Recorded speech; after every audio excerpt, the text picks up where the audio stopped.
I'm coming straight out. New York, big city of dreams. NYC.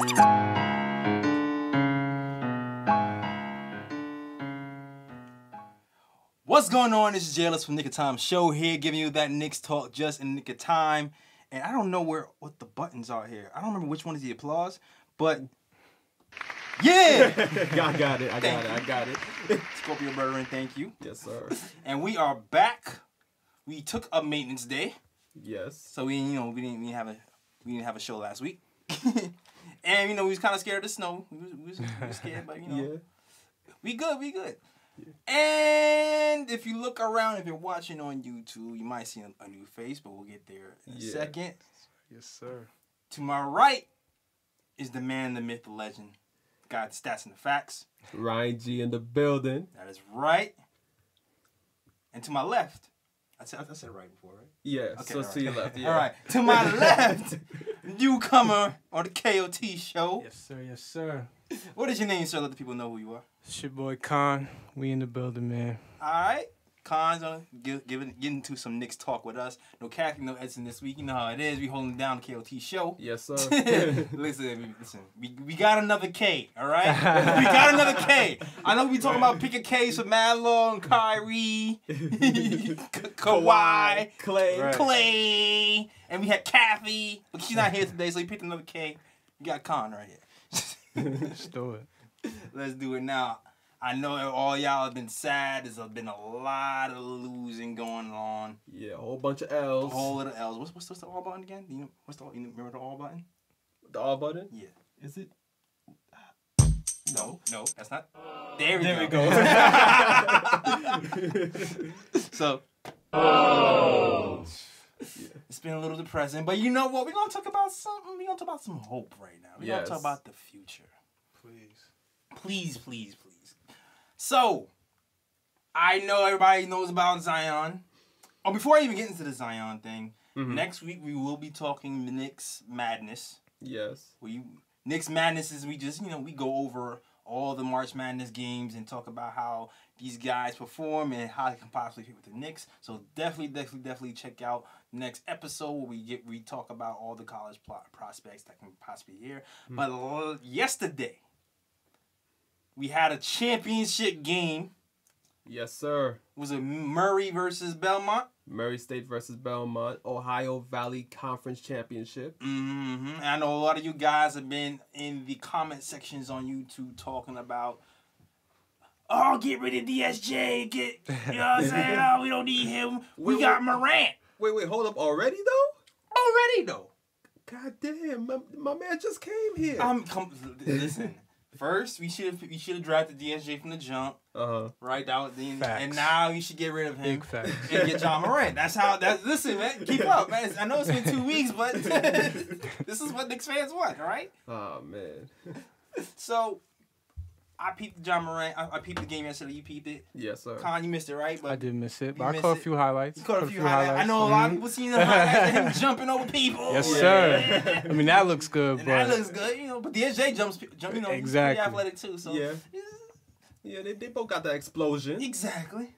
But let me know, what did you see from yesterday's game? You see any likes, dislikes? What did you see? Well, I went into full analyst mode, full scout mode last night when I was watching the game.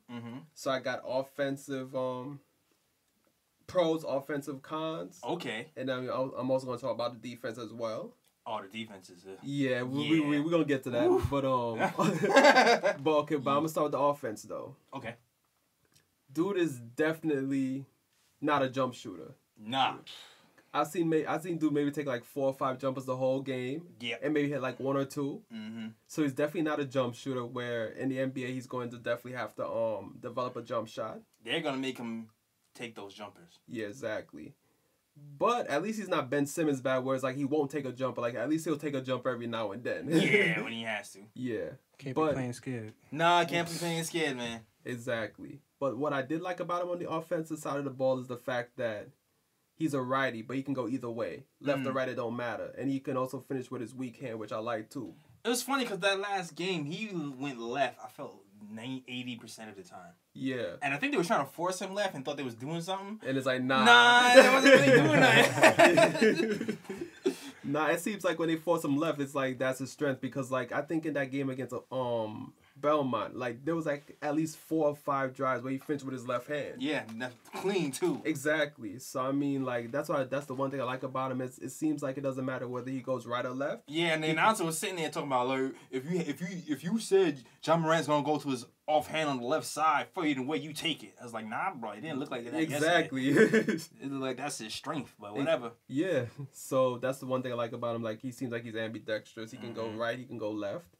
What I also like about him is the fact that he finishes at the rim. Yeah. Even with contact, he can finish. And he's also good at drawing fouls. And he's a good free throw shooter. So that's also another positive right there. I wonder if he can... I wonder if he can finish at the NBA level, yo. I wonder. He looks kind of small to me. Yeah, like that's something that remains to be seen. I at least know he can draw fouls. I see like that's going to be able to translate, which is a plus. Yeah. But a lot of times I see like he finishes his layups on the way down. Mm-hmm. So I don't know. It'll be interesting to see when he gets to the NBA how that translates. But I'm not sure if if he'll be able to get those shots off versus more athletic, kind of big men who also help. Mm-hmm. But we'll see. Yeah. And as I said, like he's ambidextrous. Like there was one play in the game where I watched that I thought was really impressive. It was that play when he drove through the lane left-handed. Yes. And then he rolls up, switched to his right hand, and yammed it one-handed. That was woo. Yeah, that play was good. Oh wait. Bruh. Money. Oh. There we go. that was the. Oh. Yeah. Yeah, the labels aren't here. Just to let you know, so it's all memory, and my memory's bad if you don't know. Yeah, so over here guessing. Yeah. Yeah, so overall his offensive game, like that's basically my breakdown right there. Like he needs to develop a jump shot, but driving to the basket, that's where he excels. Mm-hmm. Yeah, so that's his strength right there. Now, I already know what his weaknesses are. Mm-hmm. I don't know if you want to talk about it, but the off-ball defense in general. I was gonna get to defense. Oh, you still want to go to offense? No, I said I was gonna get to defense. Okay. But you there, so you can just continue. You all right. The off-ball defense. When I say this man when I say disinterested, he looks like he's reading a book on defense. He doesn't care what happens. Yeah. He really doesn't. It's kind of bad. It's really bad. Yeah. On a scale of like 1 to awful, it's past awful. Yeah. Past awful. It's disgraceful, pretty much. And then the thing is, once his man gets the ball, and he acts like he has like a fake closeout thing that he does, where he acts like he's really trying to close out, but he's just kind of like, Yeah. Kind of like what LeBron's doing this year. Yeah, exactly. Yeah, similar. Exactly. Like he took a maintenance day, and his groin is still twitching, and he's like, I'm gonna just let him go. But and the alarming part about that is, it's not like a thing where the game goes on and he gets tired. No, this is from play 1. Yeah. He's like, I feel like he goes in the game thinking, I'm going to conserve my energy for the whole game, so I am not chasing nobody around. Yeah. Yeah. And even on the picks, this dude, like, he dies on the picks pretty bad. Yeah, he does. He dies on picks pretty bad. It's that size. And I think he thinks he's smaller than what he is. Because he tries to like go too skinny and then he just gets stuck there. Yeah. Like, my God, I know he's 6'3", like skinny, but like dude got stuck on like a good like 2-3 screens that game. Like he just didn't move. The big man just screened them off and that was it. yeah, like he needs to go to the Frank Lucchino School of Operating Screens. Frank be doing spin moves and stuff. That's some other stuff. If you ever watch Frank navigate a screen, he treats a screen like he's like an NFL running back. Though he does spin moves, stutter steps. He does all that. But yeah. Yeah, and the one thing about his defense too is that like the one thing I do see him adept at on defense is if you notice he plays that mellow defense. And what I say about mellow defense is like he'll be guarding somebody, right? Mm-hmm. And he'll let them go by, but then he'll like try to reach in from behind, like poke the ball away. And because his arms look kind of long, I don't know what his measurements are. Yeah. But it worked for him a few times. Yeah, it did. And he has the athleticism to recover when he gets beat. Mm-hmm. Which is pretty good, as you can see from that block he had. Yeah. So we doing a full-on March Knicks Madness preview episode today. We gave you too much already. Whatever. We gave you too much. You're supposed to wait next week for this. Yeah. But we're going to have a lot more of this next week. Especially watching Morant in the NCAA tournament, because he's going to be there, so... Yeah! So... I like how to go through the cycle like that.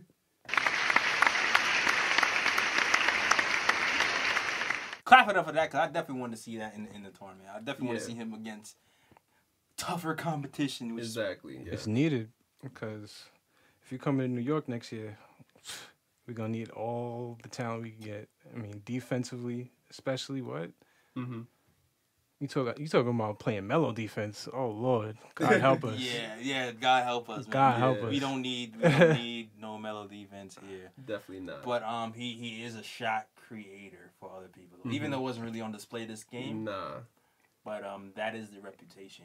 So do you guys think, compared to Dennis Smith Jr., what do you think he'll give us that Dennis Smith Jr. isn't already giving us? If he's a possibility for next year. That's the thing for me. And people are talking about getting rid of DSJ, possibly bringing him in. I don't really see the. I wanted to get into this next week, but you're forcing me. Okay. This is.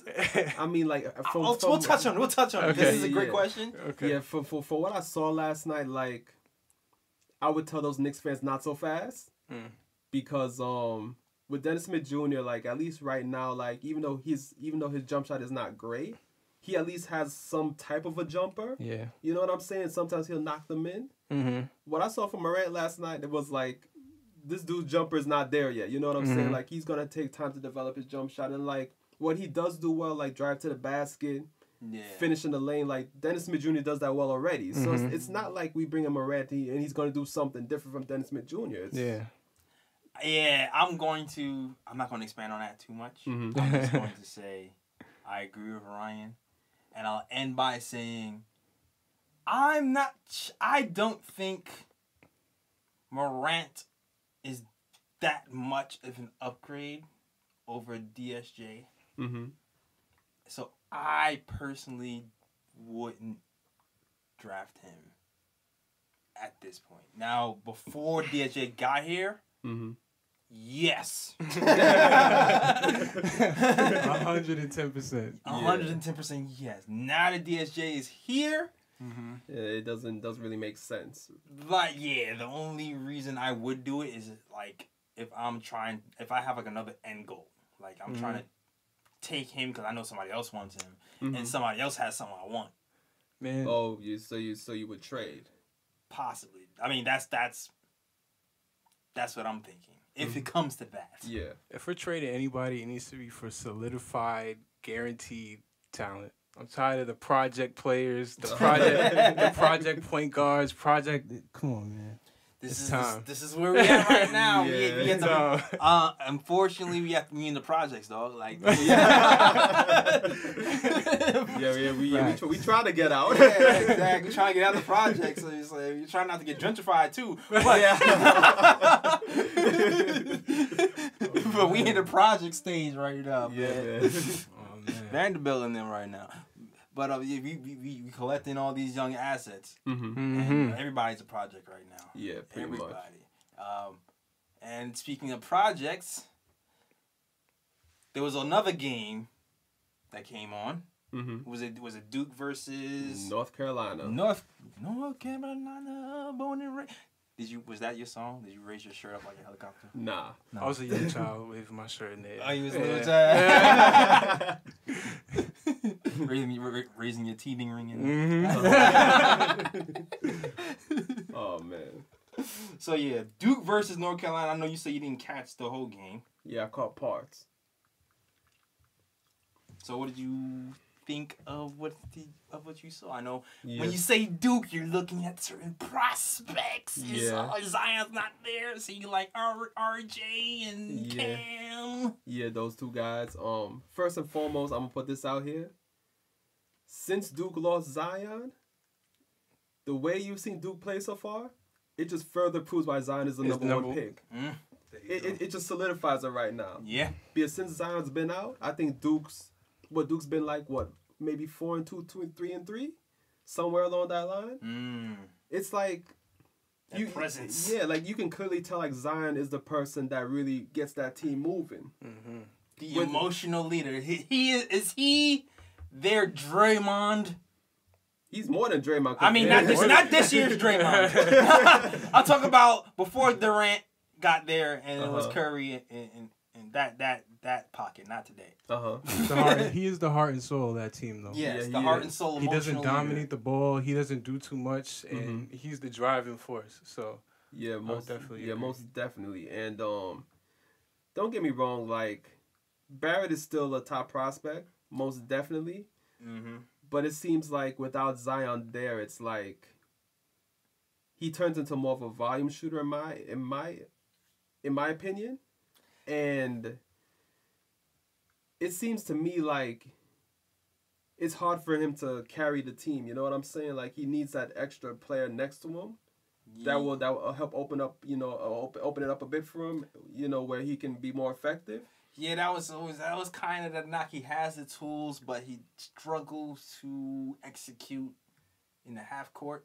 Yeah. And he seems like like you said, like more like a volume guy. Yeah. So I guess that's what you saw from yesterday? Pretty much. Yeah, because I think he took like 27 shots, I think, and only had like 27 points if I'm not mistaken. So, and then Cam Reddish too is like, the thing about Cam Reddish is that he's a good 3-point shooter, and he has ability too, but he disappears sometimes. You know what I'm saying? Like, yeah. Sometimes like he'll have really good games where he performs well, but then there's other times where it's like you just don't know if this dude is on the court, and then he ends up with like 5 or 6 points in a game. Yeah, I feel you. Yeah, he kind of disappears a little bit. Kind of reminds of somebody else who disappears.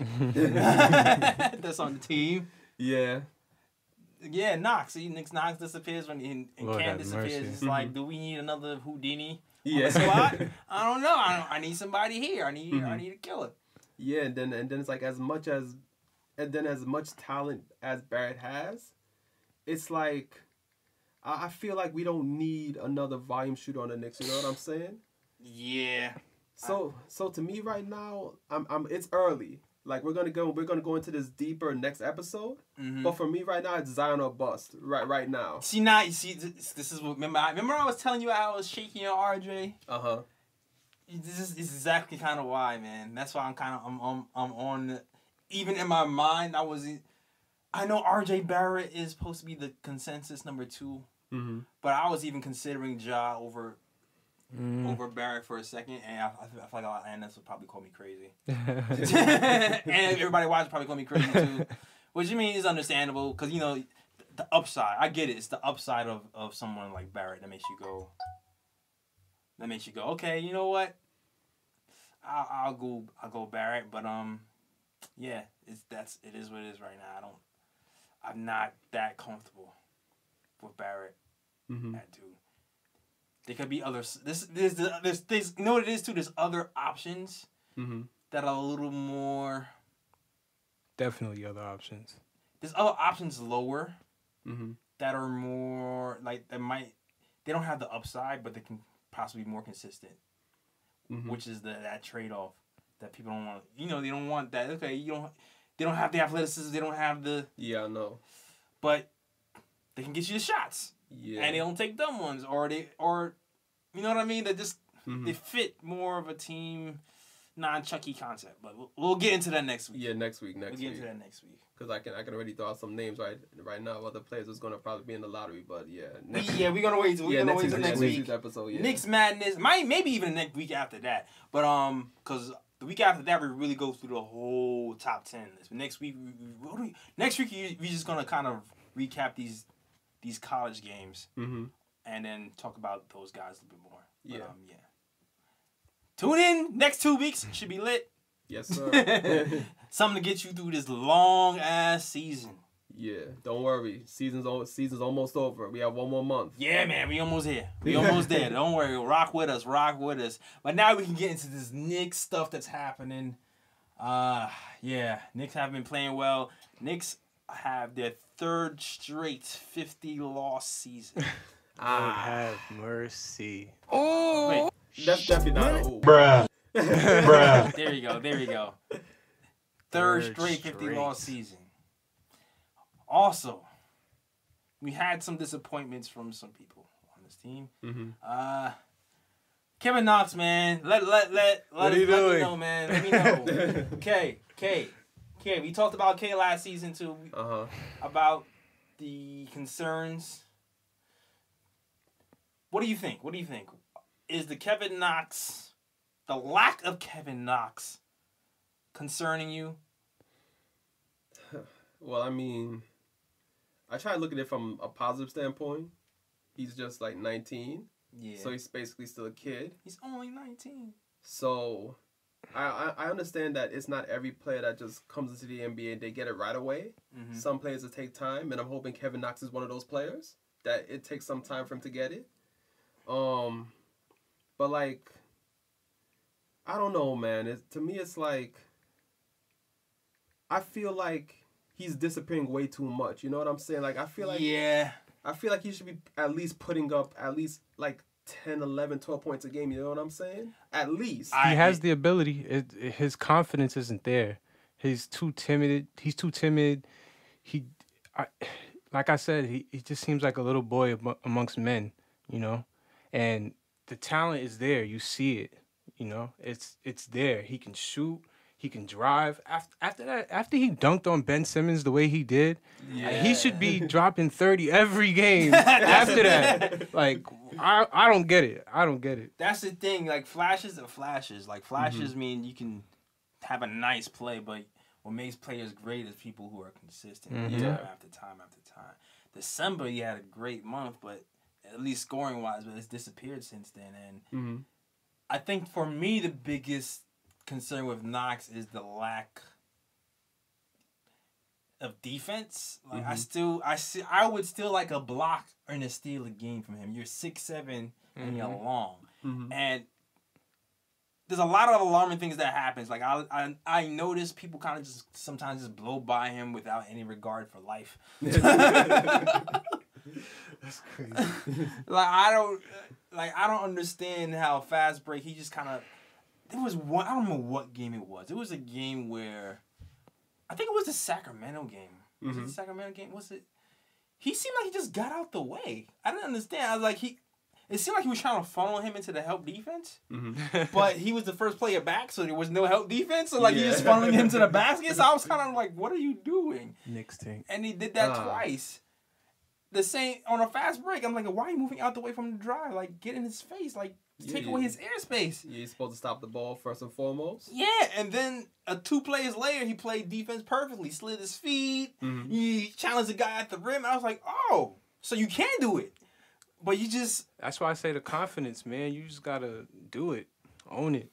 Yeah, like, I don't know if it's confidence, if he's just not mentally able to... They try to say it's his together. engine, but I don't believe that.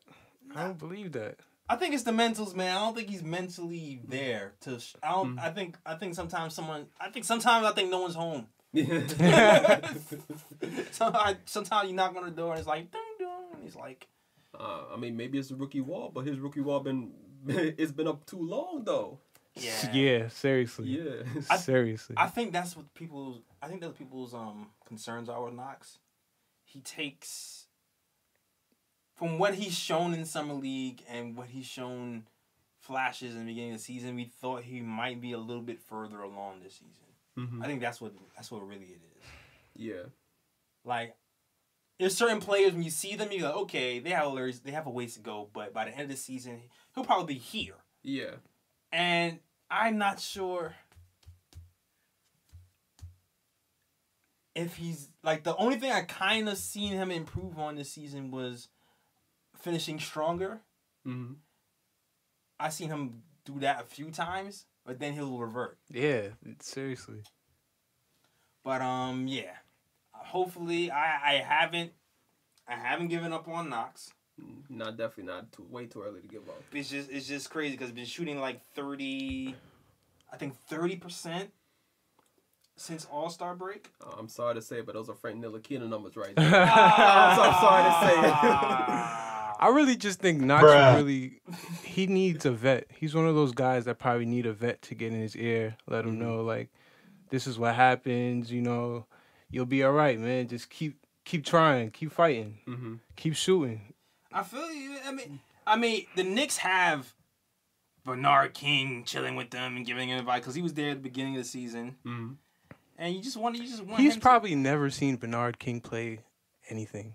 Probably Yeah, never watched the tape. He needs Kevin Durant or even I would say Melo, but I love Melo, man. Melo can definitely help him on the offensive end. Offensive, but we don't want him picking up those bad defensive habits. Nah.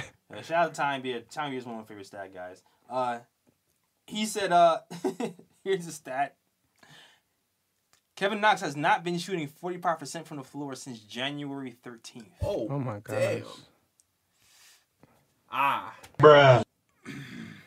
Knox is shooting 32.2% during his 19-game stretch. God damn. Bruh. But Fizz is still behind him, man. Fizz is still behind him. He came out, he made a statement that said, you know what? When his career is going, no one's gonna remember that first year when he shot 32%. Mm-hmm. That is true. Nobody remembers Giannis's first year. Exactly. Yep. So we are going to hope and pray that the basketball gods bestow some favor. Yes, favor. I like that word. Yes, favor. Favor the Knox god. Yeah, I think going into next season is going to be big for Knox, just to see like what improvement has he made over the summer. You know, what has he worked on in his game and stuff like that to help the team. For sure, definitely. But I mean, let's move on to Knox. Let's get into some good news though. Okay. Right? Could definitely use some good news. Money, make it Mitch. Clap it up for that, man. Wait, where's the clap button? There you go. Yeah, Mitch. Clap it up for that guy. Men amongst boys in this league, dog. Yeah, yes, sir. My guy has been balling so much that he's signing deals with Nike. Mm-hmm. Wait, didn't he also sign a deal with like Mercedes-Benz? Oh, yes, he did. Damn, and you know who hasn't signed a deal with Nike when he was here? KP. Bruh. Oh, man. I know KP's and dad's like, damn, how'd he get that deal? I was here. Mm-hmm. Nike knew he was a snake. That's why. Now he signed to Adidas, though. I know, but come on. He wanted to be Nike. Come on. He wanted to be with Nike. Yeah. You know what I'm saying? I think Luka's Nike. Yeah, they see. You see? You want... What's that Drake line with 3 stripes? Oh yeah. I know the line you're talking about though. Checks over stripes, I think. Yes. Yeah. Checks over stripes, exactly. You know that's how he feels. Anyway, so yeah, money making Mitch has been balling lately. Ever since he's come here ever since All-Star break, he's kind of been. Yeah, he's been a monster. I think he's leading the league, leading the rookies in efficiency. Mm-hmm. He's had 23 straight games with a block. Yeah. And he's had a lot of other accolades. I can't think of all of them right now. I think I have some of them on my phone. But who do you think? How do you feel? Because you know what, Mitch, he was drafted in the second round, right? So yeah. Giving the scope of these big men in the league right now, like, where do you see him fitting? Like, do you feel like he's better than some of these big men that were drafted ahead of him? Well, it's hard to put him ahead of Aiden because I think Aiden's averaging a double-double for the Suns. Marvin Bagley, he's more developed offensively. Jaren Jackson Jr., he's also more developed offensively. Those are the three big men I can think of at the moment that are impactful as rookies. But the thing where Mitch has them all is defensively though. Like he is the best rookie defensive big man in the game right now. Yeah, definitely the most defensive big man. And also like what I liked about Mitch's game right now is, well, first of all, the blocks, right? Mm-hmm. Here we go, another stat from Tommy, my guy. Over the Knicks 7 games since the All-Star break, not only is Mitchell Robinson averaging 16.3 points and 14.7 rebounds and 5.3 blocks per 36 minutes. God damn. But Mitch is also shooting over 70% from the floor and 80% from the free throw line. Damn, 80. Money, make it Mitch. You see the form from the free throw line? Yeah. There was the game when the Knicks played Sacramento. Alonzo Trier went 0 for 4, and I'm like, oh my God, what's happening? Mitch goes to the line, 4-4, calmly, wah, like it was nothing. I do this all day. Mitch, man, you gotta love it. It's said that he's being used or misused, that he could shoot a little more. Yeah. Do we want to see Mitchell Robinson pulling up from 3? Hell yeah. I mean, well, for me, not right now, because I feel like I feel like there's value to him operating out of the pick and roll and diving into the basket, you know, and catching those lobs for those easy alley-oop baskets or whatnot. So I think at the moment, but I think down the line as he matures and he develops his game, then yeah, I think then you would want to see him more step out and take some jumpers and stuff like that. I don't think I would mind an experimental pick and pop.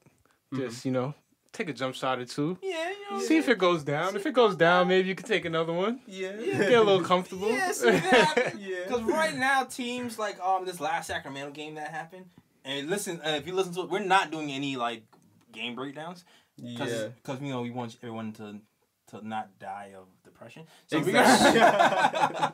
Right. So I'm gonna just reference a few plays here and there. Yeah. But that Sacramento game, they are scouting that lob now.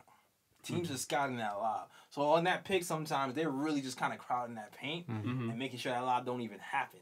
So you kind of need a counter move on that. And that's when that pick and pop comes along. And we are kind of already we speculated that they're kind of holding him back to kind of build him up piece by piece. And Mitch kind of confirmed that. He said, I don't know what I was reading, but he said that the coach is just concentrating on developing me defensively right now. But he's been working on post moves. Yeah. And he also says he can shoot it from 3. And he's going to add that to his game going forward, but not right now. Yeah. But it's coming, though. Knicks tank. It's definitely coming. So let me ask you a question. Ayton or Mitch? Mitch. Woo! That was wild. You said that really fast. Oh man, Is that a homer pick? I mean, Is that a homer pick? I mean, Constant economy, dog. I mean, the way I see it is like this: if you want a big man who's offensively ready, then of course you would go with Aiden. But if you want a big man that's defensively ready, you would go with Mitch. Right now, the way I see it, the Knicks need someone in the paint that could actually guard the paint. You know what I'm saying? Yeah. That can actually reject shots, you know, and guard big men, you know, guard any guards that come to the paint, let them know, like, you know, I'm here. You know what I'm saying? Yeah. You can't just finish a layup easily like that. I like he's an eraser in his paint for us right now. Exactly. Like what that game when the Knicks played Phoenix and mano y mano. Oh yeah. Ayton versus Mitch. I remember that. Money, make it Mitch. Yeah. I'm just saying. We're gonna save that play for later. Yeah, we gonna say. I'm just saying. That shot went up, but it came right back down. Yeah. But yeah, I guess let's not forget. You know, he could. I don't know if he'll ever get to that polish that Ayton has on the offensive end. Mm-hmm. But I can see him doing like a little something. A little something, A yeah. little something. Yeah. A little pick and pop, a little hook shot there and there, pull up three maybe. Yeah. I don't know if we get that handles in him. I don't know about I don't know. I don't know about the handles. I You're don't gonna know have to about keep the working out with AD for that. Yeah. I know he was working with AD's training. I know that was happening. Oh man, he's probably gonna have to hook up with that dude who's handle ready on IG, who be training Anthony Davis on the handles. I don't know his name. Yeah, I think the dude is what's his dude's name again? But he has like a company. I think it's called Handle Life or whatnot. Oh, Handle Life? Yeah, I think. Okay. Yeah, and the dude be training AD on his handles, and he trained I think a couple other NBA players on the handles as well. Okay, all right. Yeah, got AD out here doing the sham god and stuff. Doing the sham guy, what? Sham. Yo, yeah, AD's handles is kind of nice. Yeah. I was like, you know what? Because when he first saw AD, I didn't see all that handle stuff coming, yo. So you never know. Yeah. Not at You all. never know.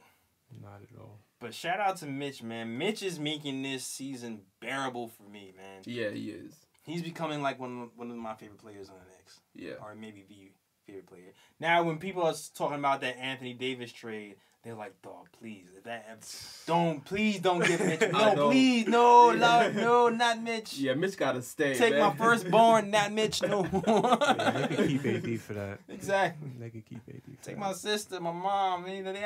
Mitch plays defense. Mom don't play defense. Like, that's what I heard. Oh man. I'm kidding. I love you, Mom. Shout out. My mom plays defense. She closes out on the shooter. Anyway.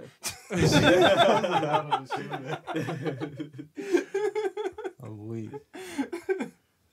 Oh man. But yeah, let's move it on. Let's move on to more good vibes. Mhm. Since we in the vibes. Yes. You vibing? You feel good? You vibing? Yeah. I'm feeling Definitely great. vibing, Yeah, feeling good. nice, yeah. Definitely feeling good. Nice. All right, cool. All right, good vibes time.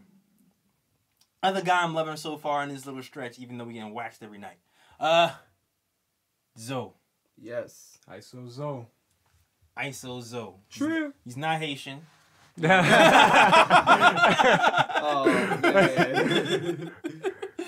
Oh man, this is like a New York kind of Caribbean type of joke. If you don't, he's not Haitian, but you know we call him ISO Zoe. Anyway, so what are you seeing from Zoe, man? Like he's undrafted. His offense, man. God, thank God for Scott Perry and seeing the talent in that kid, because without him, we would be in a lot of trouble. I call Scott Perry Ninja P. That is my name for him. Ever since the trade deadline passed and he traded KP in the dead of night, nobody was looking. Got him out of here. Got him out of here. Got cap space. Got DSJ and top picks. I was like, oh, you a ninja out here trading people in the midnight, 5 minutes after you asked for a trade. Okay, I see you, Ninja P. But yeah, let me read some more. Some more true stats from Tommy Beer over here. It says since the All-Star break. Now, mind you, this is like 5 days ago, so this could be a little outdated. But since the All-Star break, Trey has incredibly scored 114 points on just 64 field goal attempts. Wow. Oh, nice. Wow. Yeah. Efficient. I looked over the box score a few times and saw 75%, 64%, 80%. I'm just like, wait a minute, aren't you a shooting guard? Like, why are you shooting numbers like you in the paint? Like you posting little dudes up. Like, what is happening right now? For real. The one thing I do like about Trier is the fact that his shot selection is pretty good for a rookie. You know what I'm saying? Like, you know, a lot of rookies, they often take bad shots, but Trier seems like he has a good understanding of what's a bad shot and what's a good shot most of the time, which is impressive for a rookie. Yeah. And let me further expound on that stat from Tommy. Shout out to Tommy. He was on the Post Game Live show. Check that episode out on youtube.com/Nick of Time Show. So, like I said before, 114 points on just 64 field goal attempts. He said to put that into context, Jimmy Butler scored 85 points on 75 attempts. Wow. Damn. Paul George scored 84 points on 74 attempts. And Jason Tatum scored 76 points on 71 attempts. So what are we saying here? What we're saying is Trier managed to score more points on less shots than Jimmy Butler, Paul George, and Jason Tatum.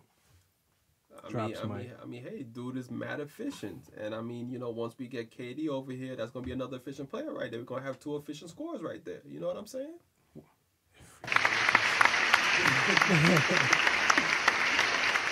I found the button.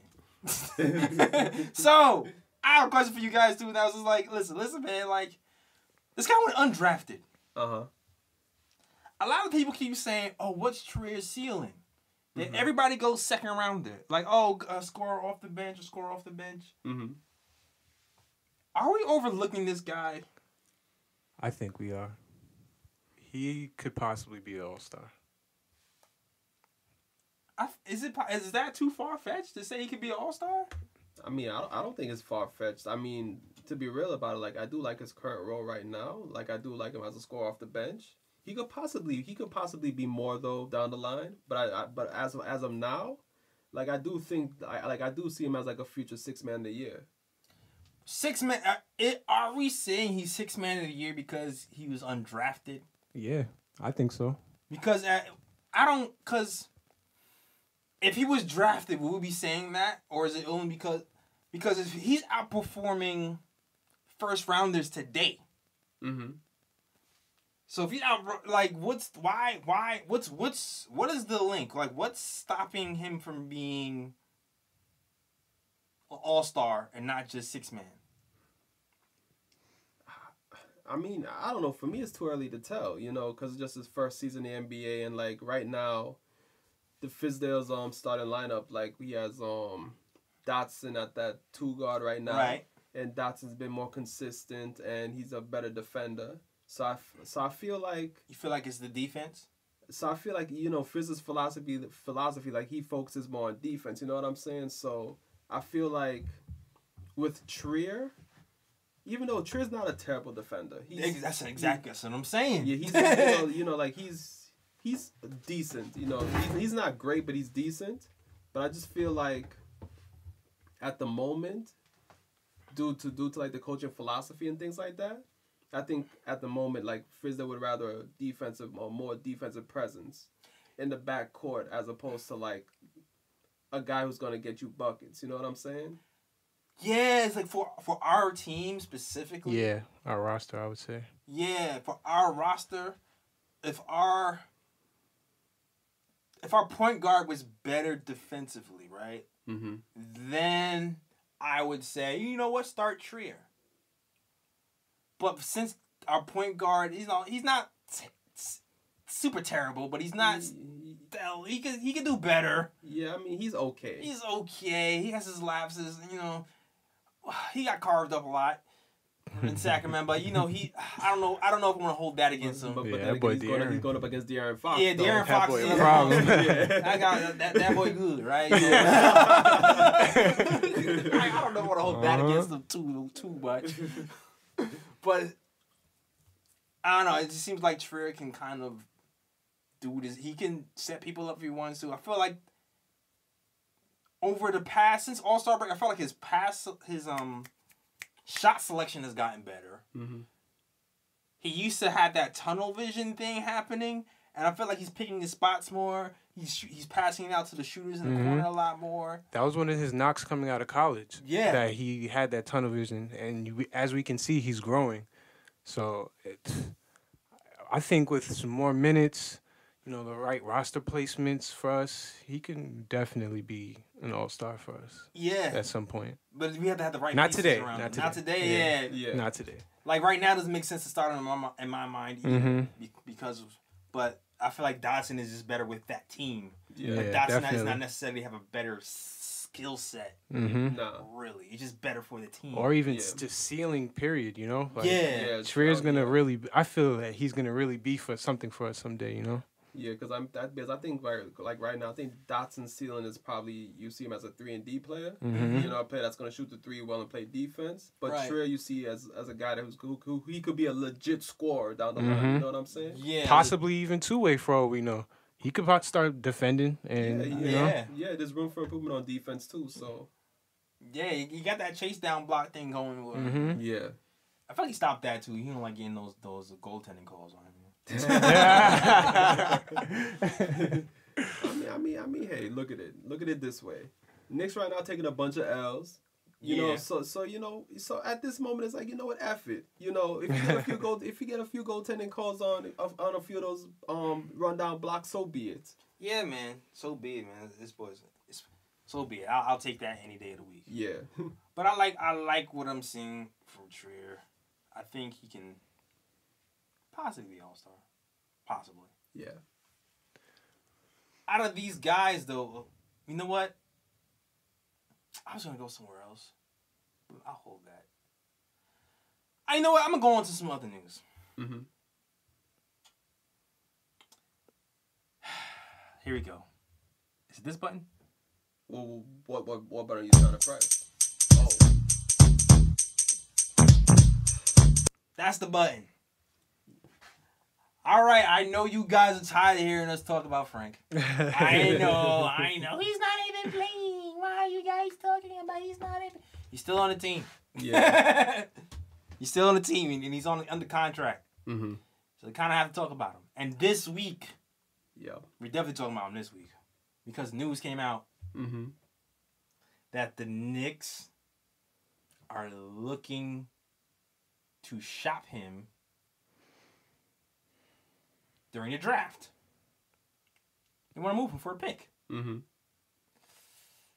First, this came out from... This was reported by Mark Berman. He said sources. You know how I feel about Ryan. Yeah, sources. You know how I feel about sources. Yeah. You know how I feel about Berman and sources in general. Yeah, Berman usually doesn't have many positive things to say about the Knicks. Yeah, and sometimes his sources, I don't know. Like, I'm not saying he's as bad as Isola, but I question it sometimes. Not to say it's fake news, but I don't take it all the way as gospel. Yeah. But how do you feel about this news in the first place? Well, I have a whole thought about this. Because first and foremost, I'm going to advertise my article because I find it funny because recently, earlier this week, it came to me because I was thinking about it. I was looking at Dennis Smith Jr. play. I was looking at Moutier play, and I was thinking about the fact that Frank's been on the bench so long due to that groin injury. It just came to me like, does he really have a future in New York with the way things are going right now? Yeah, I think we kind of even touched on this on the show. Yeah. Beforehand too, about not really knowing where he fits, and it seems like there's certain players here whose roles have been kind of solidified. Yeah. And what does that mean for Frank moving forward? But yeah. Yeah. So that compelled me to write an article on it. It's on the nickoftimeshow.com right now. Yeah. It's is there a future for Frank in New York? And I find it funny because the same day that I basically published it on the site, that's the same day Mark Berman came out with the news later, saying that saying that the Knicks are looking to possibly shop him around on draft day. Now, Mark Berman just followed us about a month ago. So do you think that he saw the article, was inspired to write because he saw our article? Do you think that's did you inspire the Berman? I mean, that's the story I'm running with. I mean, we got your back. I'm running with it too.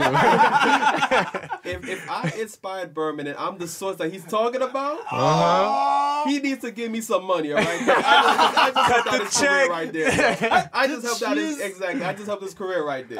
You just helped his career. But here's my whole thought about it right now. Oh man, that's gonna be in your just so you know. Yeah. That's in your bio right now in the intro. The guy, the stats and the facts, and Berman's inspiration.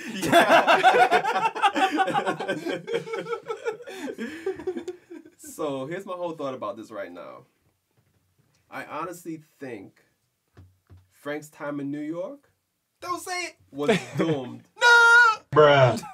when the Knicks made that trade. Wait. What's this button? When the Knicks made that trade for Dennis Smith Jr. And this is why I say this, because you have to think about it. Before that trade happened, the mindset of the Knicks front office and David Fizdale, everybody was too, you know what? We're going to develop these players. Mm-hmm. You know what I'm saying? Once the Knicks pulled the trigger on that trade and traded away KP, Tim Hardaway Jr.'s contract, Courtney Lee's contract, and opened up so much cap space, all of a sudden it went from we're going to develop these young players to we're trying to win now. Yeah. So when you're trying to win now, the patience isn't there for players to develop anymore. Now it's what have you done for me lately? Can you help us win in the future? Because more than likely next season the Knicks are gonna have a winning team. At least that's what we're hoping for. Our whole roster is kind of built weird that way. I mean, if we decide to go Kyrie, KD, like it's feast or famine with our roster at this point. It's like everybody's developing, and then we got Kyrie, KD, and maybe DeAndre. Yeah, you know what I'm saying? Yeah, exactly. And you really hope for you really kind of hope that a few of these guys are ready to contribute next season if anything does happen. Like I'm hoping that we find a way to keep Trier, because money wise, if we do sign on the KD, Kyrie, best case scenario, he's going. Right? And he's going unless they be like, yo, can you just like not take $2 million so you can sign Trier, because it really doesn't cost that much to re-sign him. Yeah, but yeah, like guys like Trier, Dotson. I want Dotson to stay. Yeah, like those Trier and Dotson, I would say. Trier too, yeah, definitely Trier. Mitch will probably, like, those guys might possibly be ready to contribute to a solid team next season. Dotson could definitely contribute for us off the bench. Yeah. As long as we have some great people to start over him, he would be a great contributor. Definitely. Yeah. And then when it gets to, like, Moutier, it gets a little shaky. Yeah, because with Moutier now, because you have to think about it too, because he's going to be a free agent and he has a $12.8 million cap hold. If the Knicks end up getting KD and Kyrie, which is the desired combo, Moutier is gone because the Knicks are not going to have the money to re-sign Moutier. So more than likely Moutier is going to accept bigger money from elsewhere. Possibly, very possible, unless he gives us the hometown discount. Yeah. But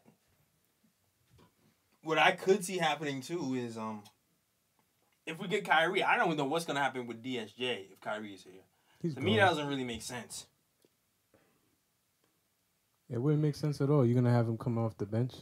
Yeah. I for us to come, we need to keep. You were just talking about Frank Ntilikina. We need to keep him, honestly. We do, but we're not going to. We all see the writing on the wall. We're misusing him. You see how Boston uses Marcus Smart? You don't think that would be the perfect role for Frank Ntilikina? Nah, it would be. And like what you just said right there, like I was gonna get to that too, because in my article also wrote that if you think about it too, the role Frank plays on a team, like if you have a KD and you have a Kyrie, you're gonna need players within your lineup that's not going to need the ball exactly. You know, in their hands to be productive. Yep. You know, and Frank, like what he already has going for him right now is basically his height. Yep. Wingspan, and the fact that he plays defense. So in my article, I stated that this summer he's going to have to pull a De'Aaron Fox and just shoot the ball all summer. Yeah. Like forget about everything else. Just shoot the damn ball all summer and develop your jump shot. And he's shown flashes, man. He's shown flashes.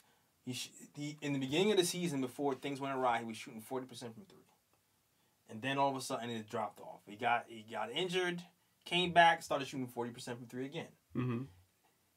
And you know, but it bottomed out.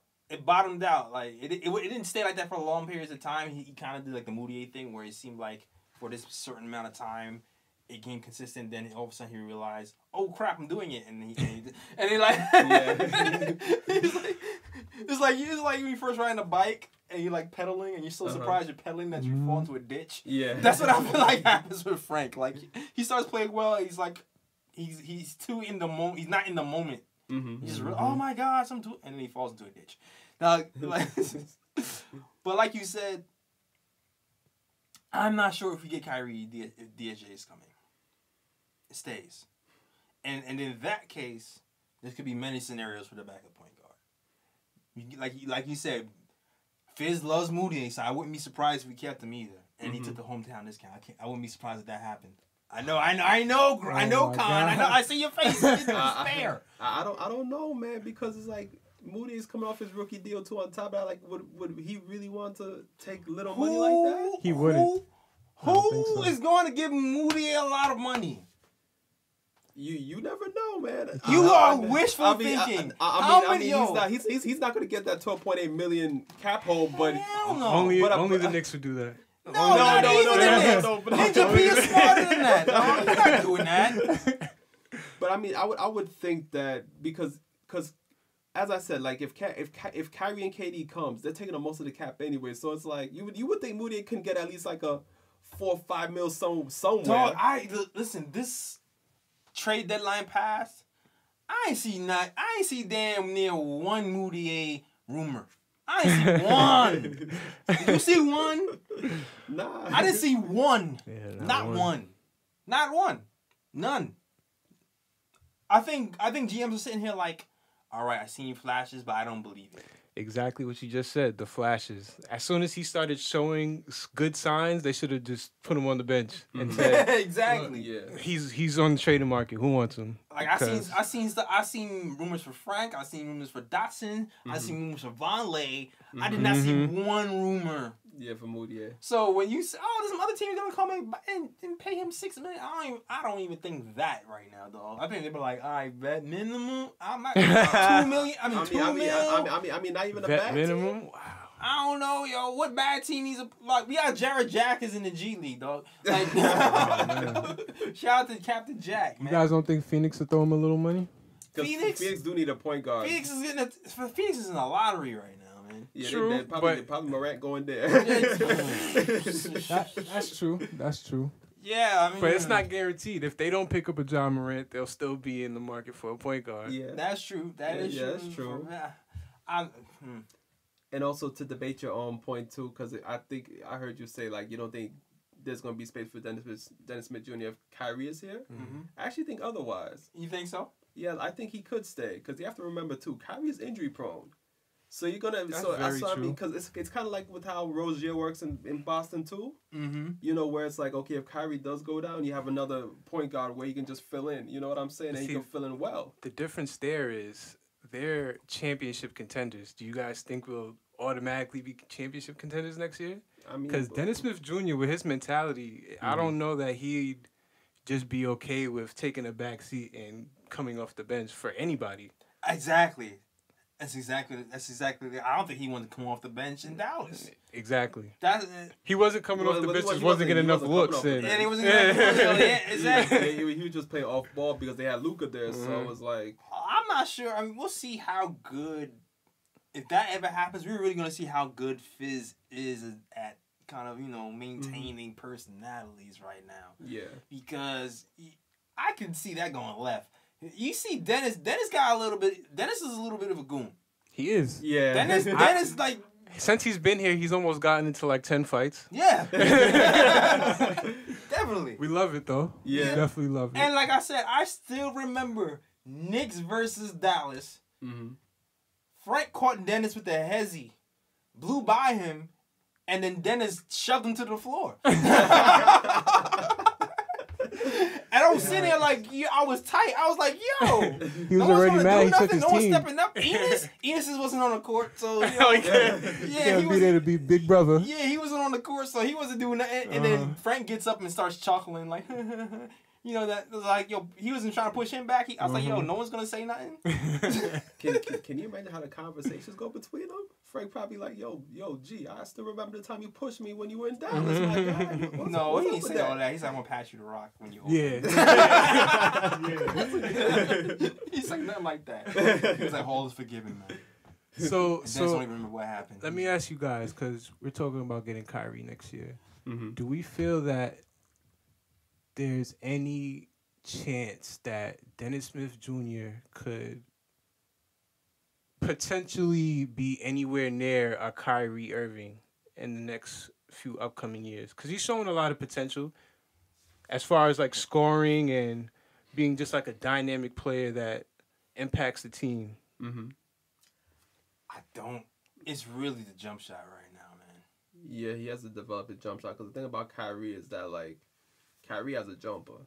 Mm-hmm. You know, so it's like when Kyrie has that jumper in his arsenal now when he dances on people, it's really effective because you gotta worry about the jump shot, but at the same time you have to worry about him blowing by you. Yeah. Mm-hmm. So that makes Kyrie even more dangerous. Like Dennis Smith Jr., he still needs to develop that jump shot, but if he does develop a jump shot though, he's gonna be a problem. So Yeah. So my next question would be: are we, as Knicks fans, willing to bank on Dennis Smith Jr. getting a jump shot or Kyrie playing 82 games? Ooh. Listen, man. I'm not banking on either. Man, my money's in the mattress, dog. I ain't going to no bank. Yeah, It's a Sunday. You know, it's closed. that feel like one of those situations where it's like you gamble and you lose either way. Oh, Like, man.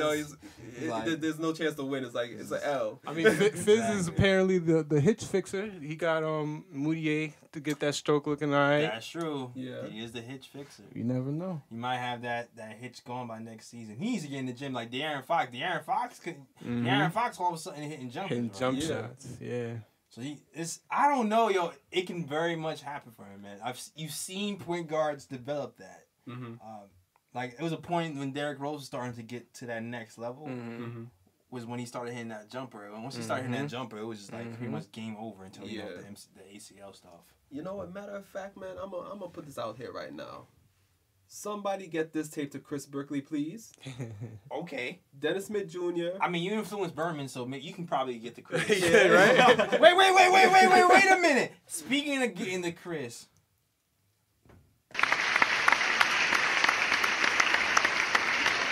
My guy, don't you have the credentials now? Can't you like get to people? Oh, Don't you have credentials to get into these big like? Yeah. I don't have no credentials. Yeah. Let us know. Yeah, so what Jay's referring to is that I recently got media credentials to attend the Big East tournament. Talk to him. Yeah, so your boy's gonna be there in the media section. I don't know if y'all run into me or not. If y'all going to the Big East games, Yo, yeah. So get us Chris. I'm gonna try if he's there. I'm gonna try.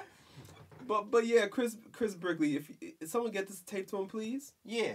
Dennis Smith Jr., Frank Ntilikina. I want them both in your gym taking nothing but jumpers this summer. Nothing but jumpers, okay? Word, Lord. man. I definitely saw Frank working with Chris last season. Yeah. Too. But What happened? groins. Yeah. Yeah, too many nagging injuries. Too many nagging injuries. I Man. keep saying, yo, Frank changed. He had muscles in the beginning of the season. Yeah, right? I Yeah. thought he was going to maybe catch a dunk on somebody, something. What's going on, bro? He did bang it a few times. He did actually bang it a few times. Oh, He did bang it a okay, few times. okay. But I just feel like after he banged it, I don't know. The muscles went away. He cut the tips off. Or, I don't know. The frosted tips are gone. Like his swag was a little more left. But we want Frank swag back. Frosted man. tips and the muscles. He might just be another one of those guys that when he's like, I don't know, 25 and he's playing against the new guys, 20-year-olds, 19-year-olds, he'll start to look like something. Hopefully, Yeah. hopefully, you know, that third year thing with these players, and next year he Yeah. just starts to do his thing. We'll Hopefully. see. Question is, will it be with the Knicks or will it be with somebody else? That's the question. That's gonna be the scary thing. If Frank goes somewhere else next year and he starts dogging, I would cry. I would cry. Too much time he goes to the Spurs and he can start spurring. Right, So, right. Like yo, he's the Popovic type player right there. Man. Yo, somebody photoshopped a picture of Frank in a Spurs uniform. I was tight. I was super tight. That was real. That was super real. But yo, and Kadeem, Kadeem though, yo. I feel like Kadeem is kind of balling In the G League right now. Yeah. He is. Yeah. Moody is kind of sputtering. You can call Kadeem back up. Moody to the bench. Mm-hmm. Word. Oh yeah, latest news on Frank too. I think I read somewhere your guy Berman. I think the earliest Frank can come back is Friday. Oh, so he's around the corner. Yeah, it's like a week, the earliest. Yeah, but I'm not sure if it's because I think the team is flying and Fizz doesn't want him to play unless he practices first, and they're not gonna be able to practice until after they come back. So I think the earliest he can come back is Friday. Yeah, you see, we're not like the Lakers. We don't be shutting down players like that. We're not like the Lakers. Oh, man. Maintenance day for Frank? No. Shots fired. No maintenance days for Frank? No maintenance days for Frank. Oh, man. You know, we don't have players here where, you know, they need to take a day break due to load maintenance. Oh, my. Hold on. Damn it. Where's the freaking... Yeah. Shutting down Lonzo for the rest of the season. Oh, my God. Lonzo and that family, they're a bunch of gangsters on the low. I know Kathy mentioned this earlier, but I feel bad. Does it bring you joy to see the Lakers struggling a little bit? Yes, because let me tell you something. If the Lakers get good before the Knicks, that right there would just kill me. I know they have LeBron. They were supposed to be good this year, and that would have killed me to see them do great. But we need to get good first. Period. Yeah, LeBron looking kind of old. Yeah, he definitely look old. Lakers looking like they making Knicks mistakes. They definitely do making Knicks mistakes. Shout out to Magic. I'm just saying, that's a Nick move, going for the big name. Isaiah Thomas. The big name, with the cachet, supposed to help you attract free agents, but don't know what he's doing. He doesn't know how to build a team yet. So exactly. That sounds kind of familiar. Exactly. Phil Jackson. Like it would be a Knicks move to like sign a big name free agent. He's like in his 17th season. That would be a Knicks type move. Very Nick move, man. Oh, who's left in free agency? Okay. We'll take all those guys, put them on one team. That was great. Thanks. Shout out. Thanks, Magic. Magic. Oh man. So I know we talked about a lot of these guys and the development. You know, we've seen some guys improve over this season, and we've seen some guys kind of waver. But the architect of all this, the man at the top, Mr. David Fizdale. Fizz. What do you think of Fizz's job so far, man? Like, how do you like how he is kind of maneuvering and his? What do you think of his performance? Is it? Are you judging him now? I'm judging a little bit because of what I said before. Damn. As far as Frank Ntilikina. Damn, you don't want to give him time? I feel like he's had a lot of time. Damn. And his cancer definitely, plummeted those defensive numbers. So yeah. I give him a slight pass with that. Knicks were top 10 in... Wait, I don't know if they still are. Yeah. I don't know if they still are, but at the point, they were top 10 in defense after the All-Star break. Yeah, last month. Yeah. That might have slid to like 15. Yeah. See, my thing with David Fizdale is just all these different rotations. I think you got to give your guys some confidence, Stick to something, show them that you believe in them. All this switching around, I think that probably adds to the Kevin Knox troubles, the Ntilikina struggles. Who do you feel like he shouldn't be switching? Who do I feel like he shouldn't be switching? Is it that you feel like he's switching Frank around too much, or? Definitely Frank around too much. Absolutely. He started off the season at the 3, I think. And we drafted him as a 1 slot point guard, 2 guard. I think we should just go with what he knows, Pass first, defense, and just ingratiate him. Have him sit down and watch a bunch of Marcus Smart videos. Like that's all you got to do. I feel like with that, he'll definitely, come to his potential. All right. You think you're Ryan? Well, I'll say this. I definitely won't give him an A because, coming into the season, I didn't think the Knicks would be at this point in the season only won like 13, 14 games. What was you thinking? That's tough, too. I was thinking that I think coming into the 30s. season, I was thinking He's in the 30s. 30s. Yeah, I was thinking 30s. So I mean, from that standpoint, like I can't give Fizdale too much props, but I am willing to give him a few more seasons because this season's been a wash basically. I do like the development of some young players under him. Like I do like the way Mitch developed. I do like the way Triz developed. Knox, again, is going to take some time. I feel like with Knox, I feel like Fizdale's giving Knox pretty good chances, like yeah. Like he's not really benching Knox like how he's benching like Frank and those other dudes. You know what I'm saying? So I feel like he's giving Knox pretty good chance this season. It's just that the confidence ain't there with Knox yet. Like Knox still needs to develop a bit more and be a bit more confident in his play or whatnot. Yeah, that's one play I wonder. You know what? I definitely had more expectations on a defensive end. Mm-hmm. Accountability, right? Like, I know at the beginning of the season we talking about accountability and why he wasn't holding Tim Hardaway Jr. accountable. And then he flat out said it. He was like, yo, man, this guy's getting paid, so I got to play him. I was like, oh. Okay, cool. I think Dallas feels the same way because he's getting started minutes in Dallas. Oh, yo, if you look at Dallas Twitter, dog, Dallas Twitter had enough of Tim Hardaway Jr. Already. No, I mean, dead ass though. Like since Dallas made that trade, they've plummeted. Yeah, they've gone down, yo. Oh, I wonder why. I mean, you got Harrison Barnes gone, and at least Harrison Barnes played defense, and he's doing well in Sacramento. I'm just saying. And you bring in Tim Hardaway Jr. in his place, and he needs a wake up call, man. He needs a wake up call. Because Tim Hardaway Jr. came back and it was like, yo, man, I didn't feel like New York gave us a fair shot. he felt some type of way that we traded him the first time, brought him back, and then traded him again.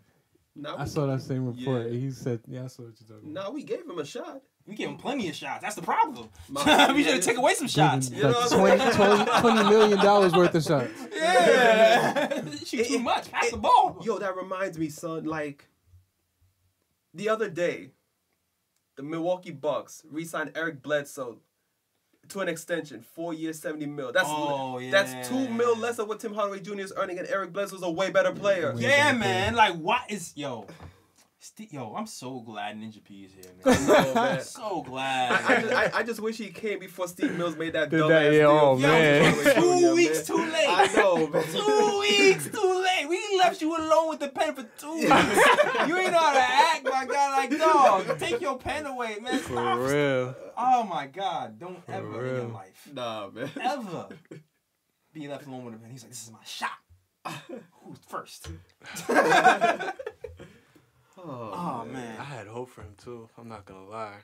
I had hope too. Yeah. I was just giving him the benefit of the doubt, to be honest. Because when he got traded the first time, I was happy. Yeah, everybody else was too. mad. No, I was happy. He was shooting terrible that first time when he got traded. Oh my goodness. And his defense was horrible too. Yeah, it was like not only was he a chuck, he played bad defense. Yeah, that was LeBron defense before LeBron defense. Yeah. But yeah, back to the Fizdale topic. Look, I know we went all over. Yeah. That's what we doing the show anyway. Whatever. Anyway, so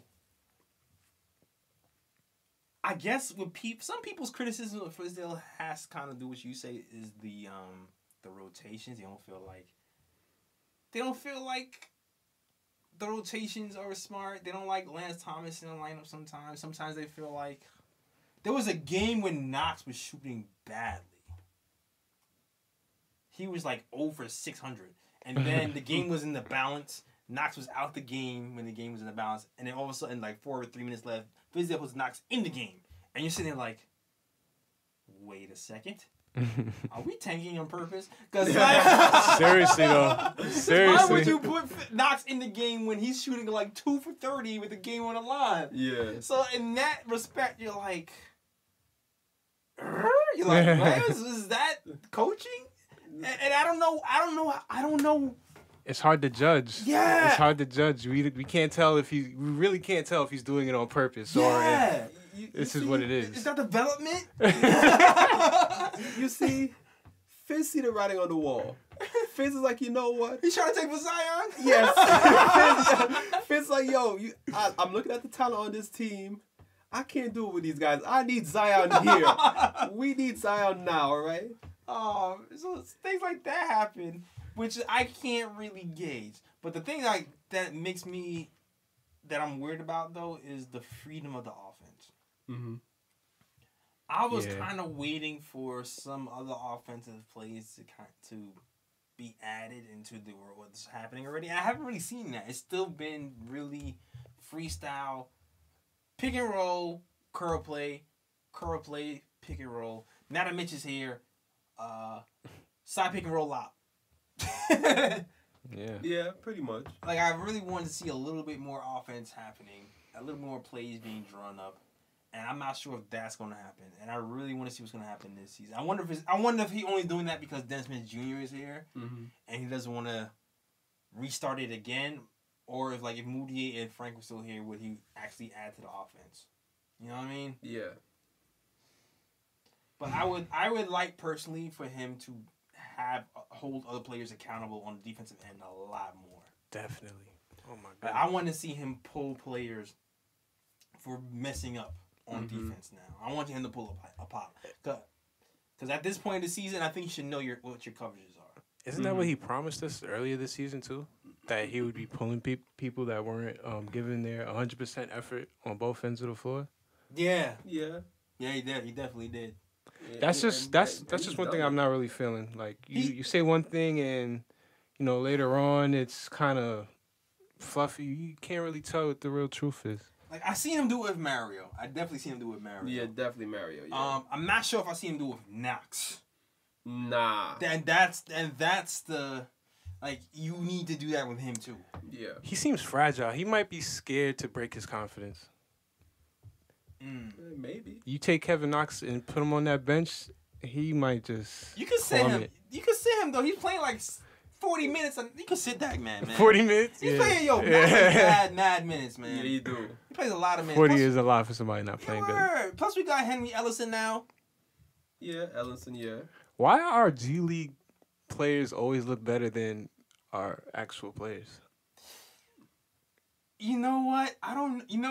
I'll say this: the G League players are a little bit older.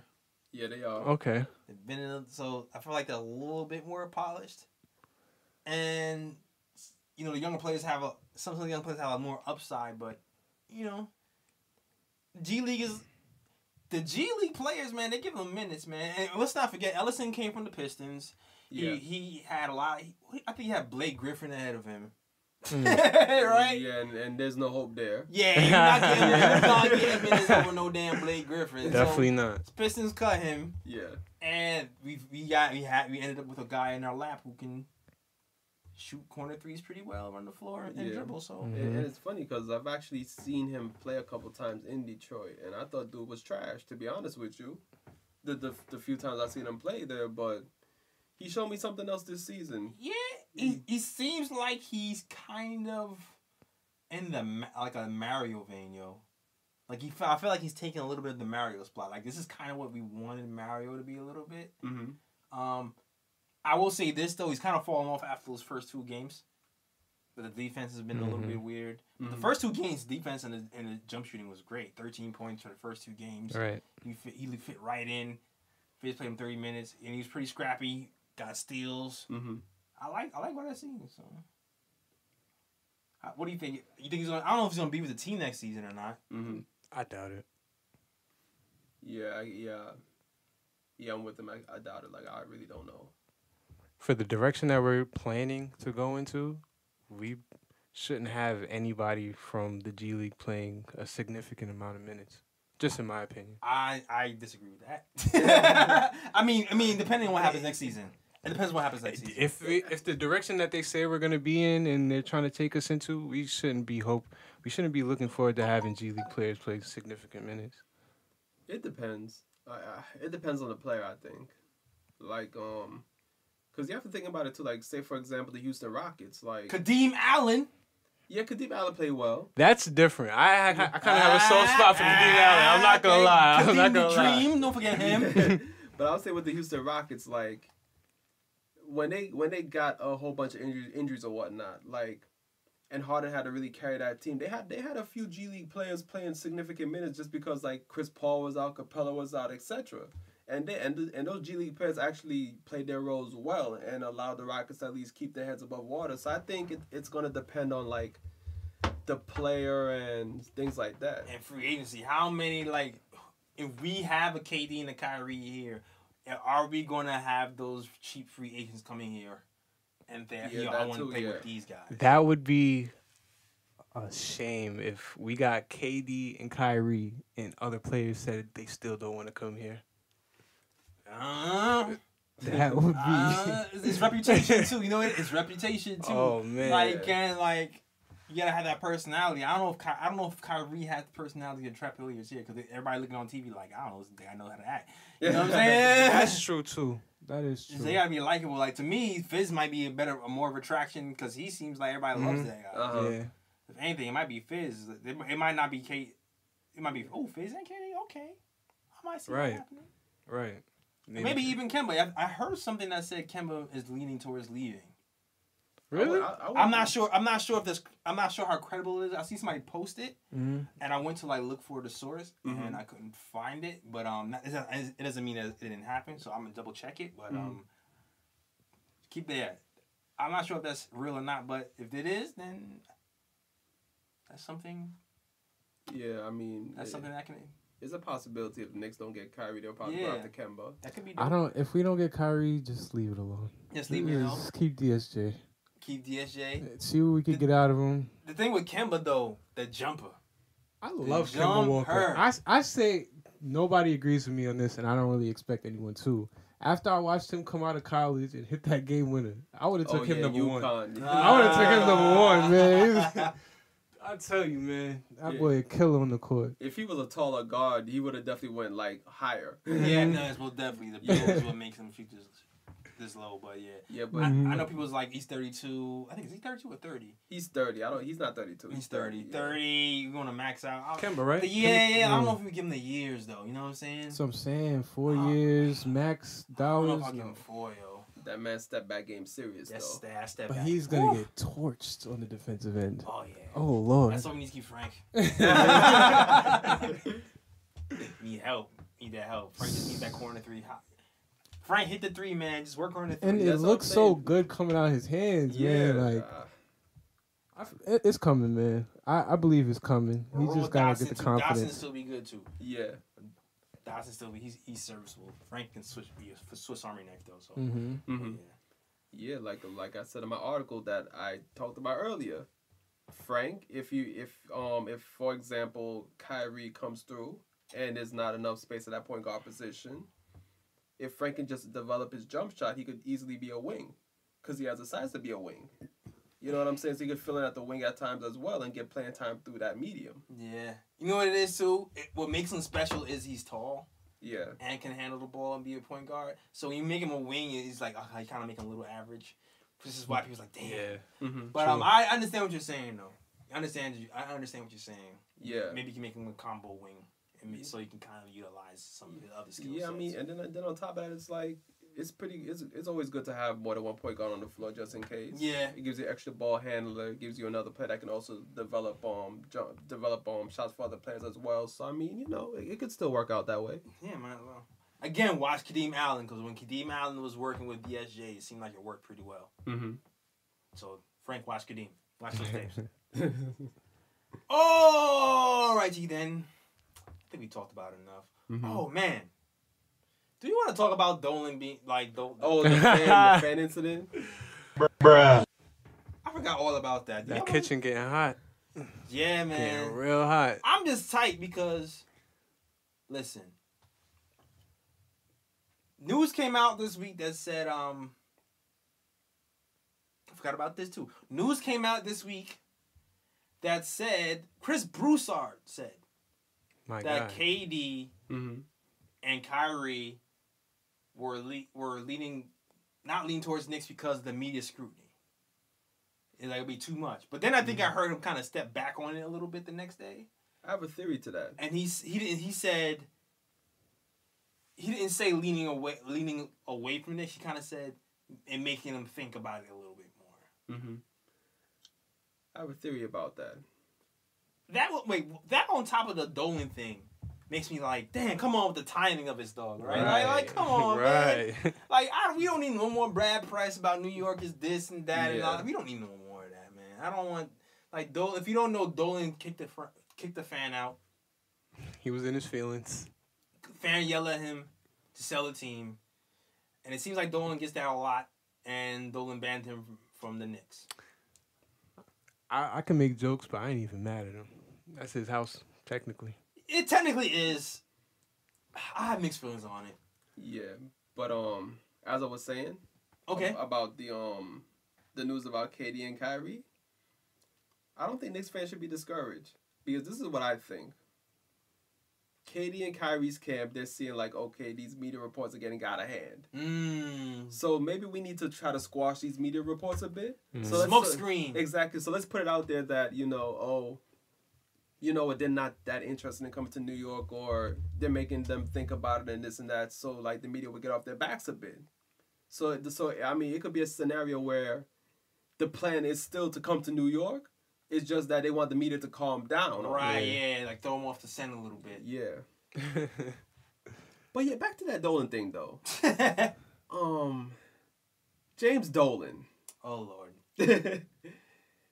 If you don't know, when he starts off saying your name first, that's when you know he's coming. Bad. I've done this for a while with him. When he starts off with your name, your first and your last name, it's a wrap. Okay, go ahead. First of all, that fan spent his hard-earned money to come to the Garden and yell at you to watch your whack-ass Knicks Bruh. play a game. From that alone, you should be grateful. That's your Knicks too, Ryan. I know, Okay. but For rent purposes. Exactly. I just feel like in this case it has to be said. Number 2, we have free speech. You need to learn how to ignore people. If someone is saying something to you and you do not like what they say, at the end of the day, he's still a paying customer. At the end of the day, he's still a Knicks fan. At the end of the day, he cares about this team way more than you do. Probably. So in that case, you need to shut the hell up, go on about your business, going back to your whack-ass bed. Don't insult the man's harmonicas playing. And going about your business. Whatever happened to treating the customer right? Devil's advocate here. Okay, Ryan. I want to hear this. Devil's advocate, Ryan. Somebody, you own a building. Somebody else, you suck, Ryan. Your report, here we go. You're Ryan. Your article sucks. Frank Ntilikina is trash. Why would you write anything about him staying? And you own the building. What are you doing? you know what's funny about that? I posted the article on IG, and everybody that responded to my article said no, he has no future in New York. That's the funny thing about it right now. Oh yeah, I posted it on Facebook, on different Facebook groups, and there was one group in particular that was like, I was like, what? No way! Kids was like, no way! Like, yeah. People, strong reactions. Yeah. Yeah. Well, in that case, if he contributed to my bank account, as in you paid money to come here, I'm going to respect that. I would probably respond differently and be like, okay, you may think my article sucks, but I'm putting time into this. I'm trying my best. Thank you for coming to whatever it is. And I'm going about my business. Okay, all right. You know what I'm saying? Right. Now, It's a real nice way to go about it. Now. He's like, you pay in my pocket so you can say what you want. Exactly. That sounds like prostitution to me, bro. I'm about to say, like, you're getting bored at that point. Okay. But now, for example, if it's me in my current state now, where it's like I'm not getting paid to write. Oh, you're sensitive. And I write and I write this article, and then somebody's going to tap me and be like, your article is trash. Then I'm gonna be like, yo, F you then. Oh, wow! It's that man's house, man. Can't talk to anybody just anywhere you want. Conrad's It's somebody like, else's house. house. Like, you respect my house, though. I'll throw you out, too. Look, So, man, you gotta understand his levels. You can't just be talking to Can't be the doing big homie like that and expect just Exactly. anything to happen. Like, come on, man. Conrad's, I'm the big homie. You don't talk to me. I'll smack fire out of you. Tell you that in my house for a fact. I mean, at least he ain't cursing. He just told him to sell the team. I mean, You know he's in his feelings, man. He's getting a lot. Yeah, he's Drake. He's Drake mode. He's sicko mode right now. yeah. But he's a billionaire. He'll get over He it. should be happy Cry every day. his money tears. He'll be alright. Exactly. You know, Right. he had those like two bad women that walked in front of him before you finally saw him coming through. Yeah, I remember that. I definitely remember How that. are you mad? I don't know if I could be that mad when two bad women are in front of me. Like, You know, Exactly. you might have just gotten to the cause of what happened. He was around women. you know He what? was around women, did. and he played them. We all know. When you were around your girl, And somebody it's tried to come at you different. crazy. It's different. Yeah. You might have let somebody slide if you're by yourself. It's like, yo, I don't got time for this. All right, you got it. Your girl, your chest got a pump. He had Yeah. he had two girls. Yeah, with two. him. Oh, Two girls with him. that's extra pump. Yeah. That's He extra ain't going pump. out like that. I ain't doing that, bro. That is not happening. Listen, man. Word. Listen, you don't talk to me like that in my house. In front of these. Nah. Mm-hmm. Nah, I feel you on that. Yeah. I kind of a con on this, man. Yeah. You don't gonna disrespect me on my... Because you can't go home after someone disrespects you in front of your girl. Right. Yeah. Right. You can't. It's gonna be a long limo Yeah. ride home. They're gonna be looking at you like, Look at you just you, gonna let man. him talk to you like that? Exactly. Like that, right? She don't even do stuff for you the same. Right. She do stuff with judgment. Yo. One second. Exactly. Yo, that remind me. Y'all see that video that been circulating through social media where this girl was talking about how this dude disrespected her, called her a bitch or whatever, and the dude in the car was like, "Word, he called you a bitch."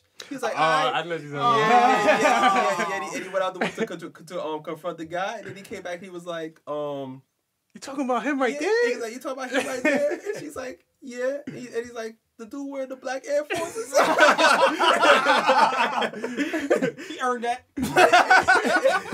And she was like, yeah. And he was like, then he was like, you know, what he say again? He was like, He's like, nah. I ain't fighting no dude with no all black Air Forces because you already know he don't care about life or something. Oh, man. That's jokes, man. It's different. That's jokes. This thing is different. See? The guy in the crowd, he had white Air Forces, so, you know. He ain't care. He had no consequences. Exactly. Listen, man, if that man kicked out Charles Oakley, you getting kicked out, bro. Yeah, you right. You should have knew better. Yeah, pretty much. Charles, Charles- he got all black Air Forces. Yeah. 20 pairs. Charles Oakley probably would have went looking for him afterwards. Still kicked him out. Word. That's a physac. Oh, man. All right, yo. Good. Ran through a bunch of things. Then we're going to get to our favorite segment of the show. Yeah. Shout out to Dash Radio.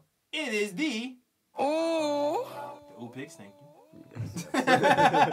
O Picks. If you haven't known, if you don't know, is the best picks, the best plays of the week. We're going to talk about it, describe them, let you know. Do you have O Picks, Colin? No picks so we get a win. All right.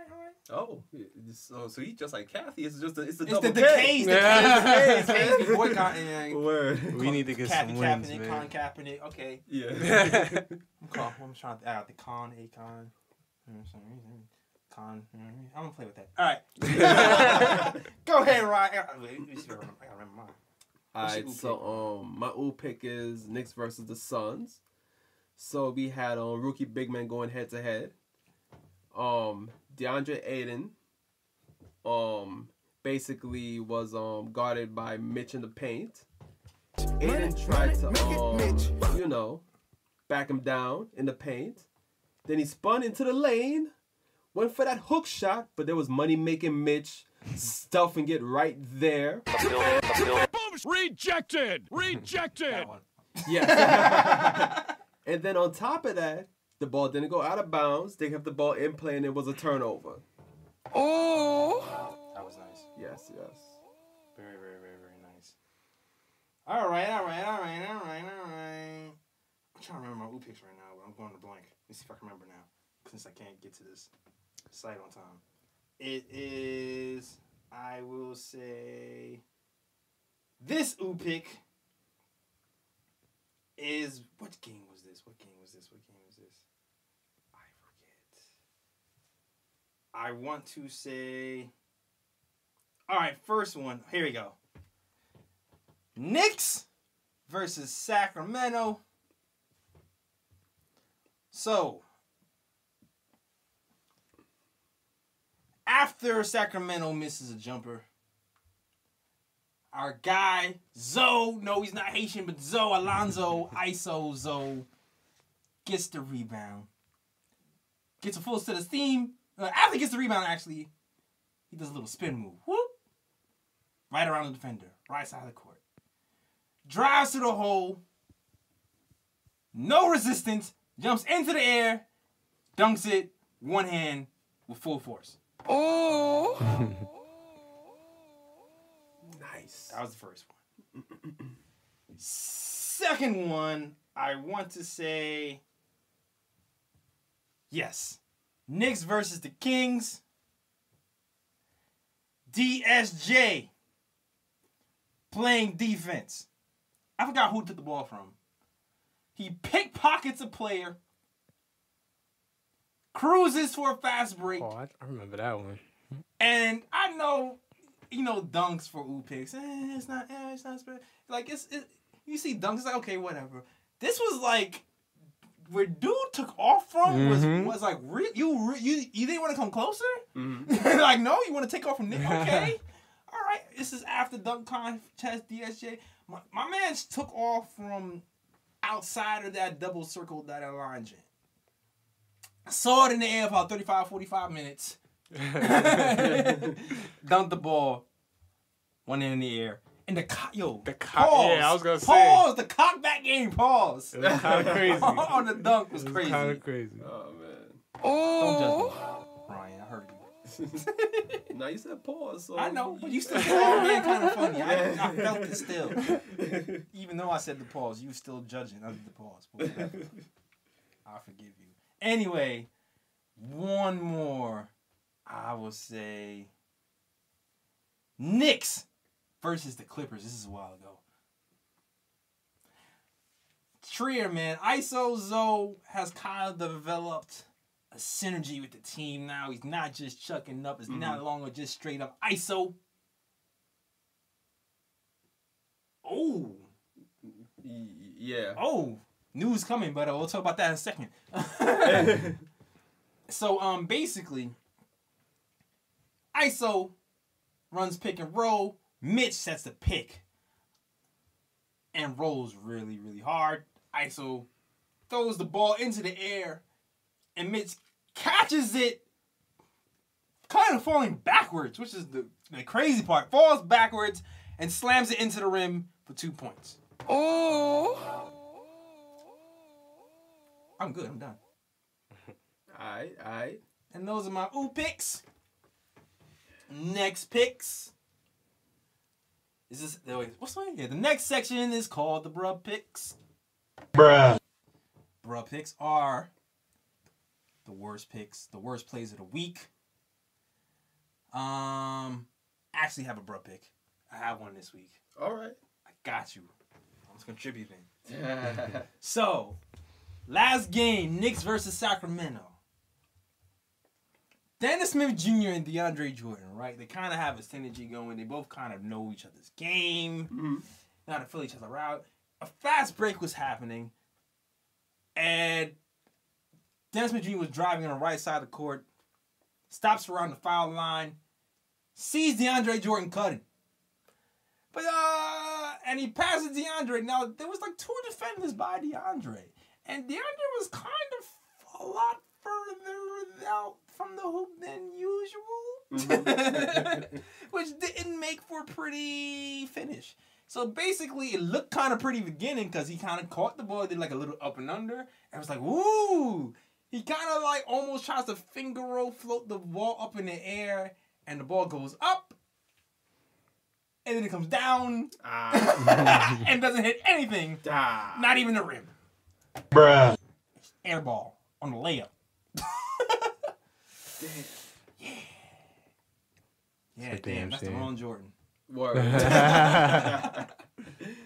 Oh, Your man. airness. Yeah. That's not what they meant.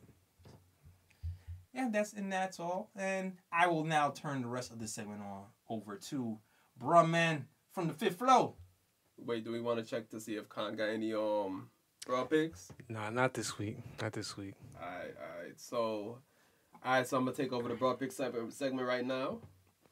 So there was a lot of broad picks since it was a 2-week span before our last episode. So I'm gonna start with Bruce Brown on the Pistons. I don't know if y'all caught this play, but there was a play with Trae Young where Trae Young was probing the lane, just dribbling, and then he caught him with the behind the back through the legs. Yes. And had dude running up the court looking for the ball. I did see that highlight. I did see that highlight. Yeah, then Trae Young then Trae Young completed That's another the pass one. by That boy passing around the nasty. big man to his dude for the easy layup, and my man Bruce Brown was near the top of the key looking around for the ball. He ain't know where the ball was. Bruh. Lost. Yeah. That was embarrassing. Oh, man. It was. He wanted to be a Knick, by the way. Oh, no. Bruh. Wait, Trae? Yeah, Trae. Oh, Trae. Okay. Okay. I thought you talking about dude who couldn't find a ball. Oh, hell no. like, nah, I don't want that man on my team. Stay with that. Right over there. Word. Next broad pick goes to Marcus Smart. Celtics versus Bulls. So this dude was backing down one of the Bulls players in the paint. Trying to, be productive, get an easy basket. But he tried to be a bit too fancy. Oh, boy. Fancy, So as he was backing down his opponent in the paint, all of a sudden he does a no-look pass behind the back. Oh. And it goes straight to Larry Markkinen, who starts the fast break the other way. Bruh. Wow. There you are, yo. Who was that? Exactly. And for that play, I give Marcus Smart a whose mans is this? Whose man is that? T-shirts online right now. Exactly. TheNickOfTimeShow.com. Yes, sir. /catalog. Exactly. Or just go to the store button and click that. All right, go. Now this is a Knicks broad pick. Kevin Knox and Dennis Smith Jr. I'm surprised you ain't say this. Knicks versus Spurs. That was mad long ago too. It was. But LaMarcus Aldridge takes a mid-range to a long mid-range too. He misses the shot. I don't know what the communication was between Kevin Knox and Dennis Smith Jr. Oh, this one! But they this was... Wait, I felt like we forgot this on the last show. Yeah. I wanted to actually... I remember after the last show, I wanted to mention this one. But go ahead. Yeah. Yeah, so they both go for the rebound, and it ends up going into the basket and gives Spurs a free 2 points. Bruh. I don't even think LaMarcus got the points either. Yeah, went to like another play on the Spurs. Damn, yo. Funny, we ended up winning that game, so it was all good. Yeah, it was all good. The one game we did win. Yeah. Now I'm going to Villanova versus Marquette College basketball. Oh, boy. So, I forgot to look up the Villanova player who had the ball, but he passed the ball out of bounds, right? One of his players was in the corner, passed it to him and went out of bounds, went over his head. So now there was a guy in the stands. He was standing up, watching the game. The pass, ends up hitting him in the head. Huh. The ball goes up in the air, comes back down, hits him in the head again. What? What are the odds, what? Like, word. The man got struck by lightning twice. Yeah. You can play a lotto.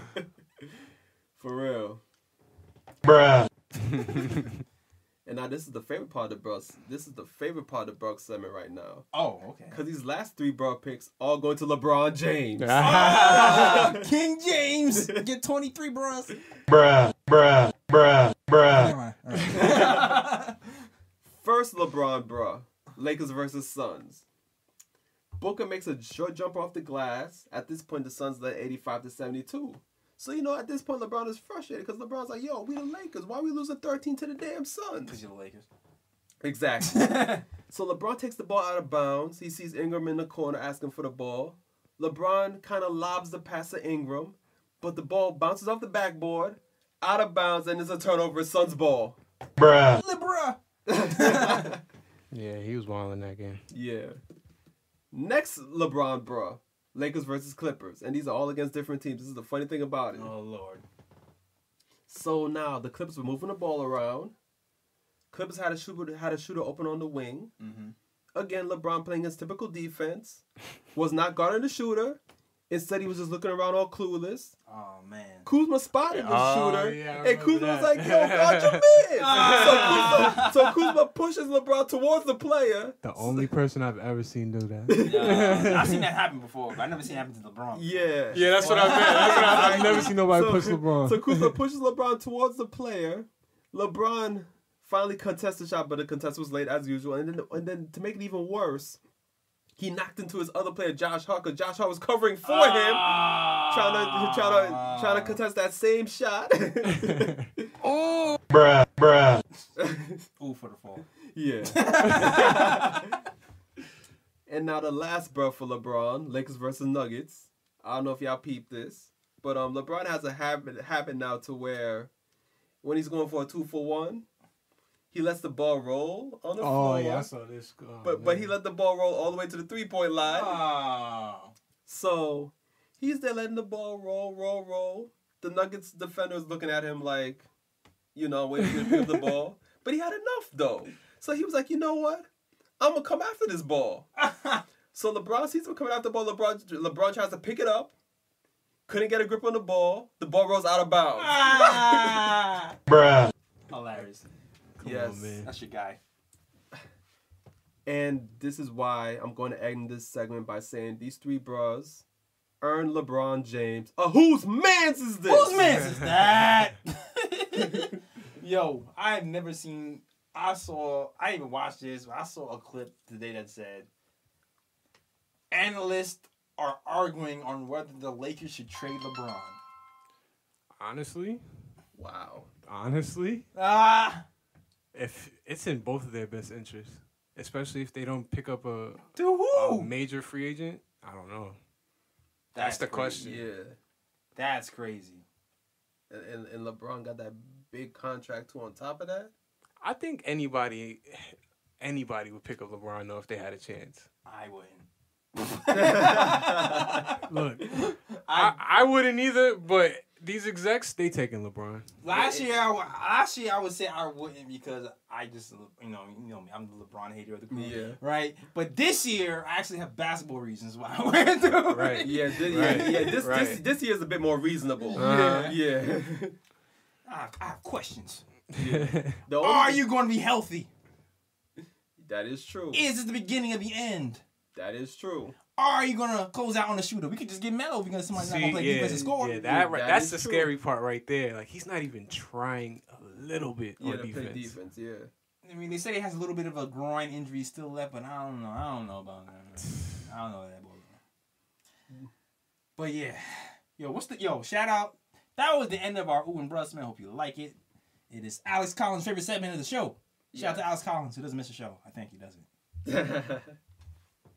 And you just showed me some news that just happened on your phone just now. Mm-hmm. Because the Knicks have to play the Timberwolves. Timberwolves tonight. We're recording this on a Sunday, but we're recording before the game. The Knicks are playing the Timberwolves, and Cat is injured. And Andrew Wiggins. And Cat doesn't miss games, which is crazy. Yeah. So we'll see what happens. The tank is still rolling on, and we're on the road to Zion. Yes, we are. On the road to Zion, man. Whew. All right. Good show, guys. That is our show. Listen, man. If you want to, shout out to Dash Radio for hosting us, first and foremost. Also, if you want to check our episodes on SoundCloud, iTunes, Spotify, you can. The Nick of Time Show on Spotify, SoundCloud, The Nick of Time Show, SoundCloud.com/The Nick of Time Show. Also on Google Play. All those places, man. Check us out. Yeah. Also on YouTube, as you heard before, youtube.com/The Nick of Time Show. We're also, check out our blog with our guy Ryan G, who influences Mark Berman all the time. Yes, sir. That's the story, we sticking to it. TheNickofTimeShow.com. Also buying merch. I'm working on new merch. Definitely cop that. Also on TheNickofTimeShow.com. Just go to hit the store button. Right there. And yeah, that is it. You can find me at J Ellis Draws Things. That's JELLIS Draws Things on Instagram. If you want to follow me, see some of my drawings, whatever. And usually when I'm dropping new merch and stuff, you see it on my page first before I drop it on the Nick of Time Show, so you get the sneak peek. And where can they find you? They can find me on Instagram at Sir G is Chillin'. Sir G is Chillin'. That's SIRG is CHILLIN. And yeah, be on the lookout this week, cause I'm definitely gonna be writing articles. It might be tough for me to write a Knicks article this week, but yeah, we should write some prospect articles for the Nick of Time, yo. Yeah, maybe I would. I feel like that's gonna get a lot of people will be interested more in that than Knicks lose again. Exactly. Yes, right. So I'm definitely gonna be at the Big East tournament. I'm gonna definitely try to take some pictures and write a few articles about some Big East players that we should probably shine a spotlight on who might be in the draft. So I'll definitely post some of that to the nickoftimeshow.com so you can read up on some of these players. Well, shout out to our first sponsor for our blog too, yo. Shout out to those guys. Yeah. We do accept sponsorship. Hit us up for those too. Yes, and we help do. pay for our new camera that we want for YouTube. Yeah. And I don't know, do you want to plug anything? Or? Nah, not just yet. We'll start plugging next week. I'm just cons. We're gonna start plugging next week. You don't need me, dog. I'm just here. I don't need. Exactly. I ain't come prepared with the links. Just link with me. I don't link. All right. That is it. That is our show. Great show, guys. It's a wrap. We are out of here. Peace. Peace and love out to where you from, but all about the world they have come. Say